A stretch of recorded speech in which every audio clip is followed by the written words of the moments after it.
آج ایک نیا شوشہ کہ جی ڈائری ہاتھ آ گئی. کس کی ڈائری ہے؟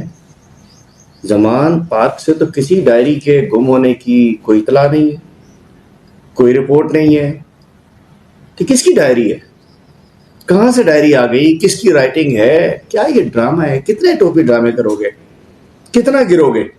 لگتا ہے کچھ دن بعد کو کبوتر پکڑ لیں گے کہ جی ہم نے کبوتر پکڑ لیا. اس کے ذریعے پیغام بھیجے جاتے تھے شاید بنی گالا سے وزیر اعظم ہاؤس سے، کبوتر پکڑ لیا، کبوتر کو یہ لگا ہوا تھا. میں کہنا چاہتا ہوں بہت ہو گئی ہے. پوری قوم کسی ڈرامے بازی کو سمجھنے کو سننے کو تیار نہیں ہے. ظلم کی انتہا ہو چکی ہے اور سب کچھ سچ ہو گیا نا. جو خان نے پہلے کہا تھا سائفر اسٹوری بھی سچی نکل آئی، اور یہ بھی پتہ چل گیا کہ ان کو فرائنگ پین والی بی بی کو، حمزہ کو، ان سب کو جیل میں جو مرغے نہ جانے کیا کیا آتے تھے، کیا کچھ کھانے ملتے تھے. ڈاکٹر اپنا چاہیے. خان صاحب کو نہ ڈاکٹر کی فیسلٹی مل رہی ہے، نہ گھر کا کھانا مل رہا ہے، نہ ایک کلاس مل رہا ہے، کچھ نہیں مل رہا. الحمدللہ وہ دلیر ایک لیڈر ہے، لیکن یہ ظلم، اور ہمیں خدشہ ہے خدا نخواستہ خان صاحب کو زہر دیا جا سکتا ہے. آج بیگم صاحبہ نے اپنے خدشات کا اظہار کیا ہے. تو ہوش کے ناخن لیں، ظلم نہ کریں.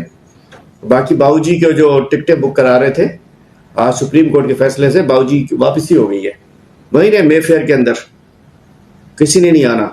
ہمیں امید ہے کہ انشاءاللہ سپریم کورٹ سے اس فیصلے کو ویلکم کرتے ہیں. آج جو اس انداز سے بڑے بڑے ڈاکوؤں کے، لٹیروں کے راستے واپسی کے کھلے تھے، امید ہے کہ نیب قوانین ترامیم ہوئی تھیں جس میں انہوں نے 1100 ارب کے کیسز معاف کرائے ہیں. امید ہے کہ سپریم کورٹ سے ایک اور فیصلہ آئے گا اور سپریم کورٹ سے انصاف کا ہوگا، کیونکہ 1100 ارب اس قوم کے تھے. میں کہنا چاہتا ہوں ڈرامے بند کرو. آپ ڈائیورٹ کرنا چاہ رہے ہیں، کچھ ڈائیورٹ نہیں ہوگا. ڈائری نکال لو، کبوتر پکڑ لو، کچھ کر لو. آپ لوگوں نے 14 اس 1.5 سال میں جو ملک کو برباد کیا، تباہ کیا، انشاءاللہ کل جو یہ پی ڈی ایم کی حکومت گئی ہے ہمیشہ کے لیے تباہ دے، ہمیشہ کے لیے. خس کم جہاں پاک، جان چھٹی سو لاکھوں پائے، دفع ہوئے جان چھٹی انشاءاللہ.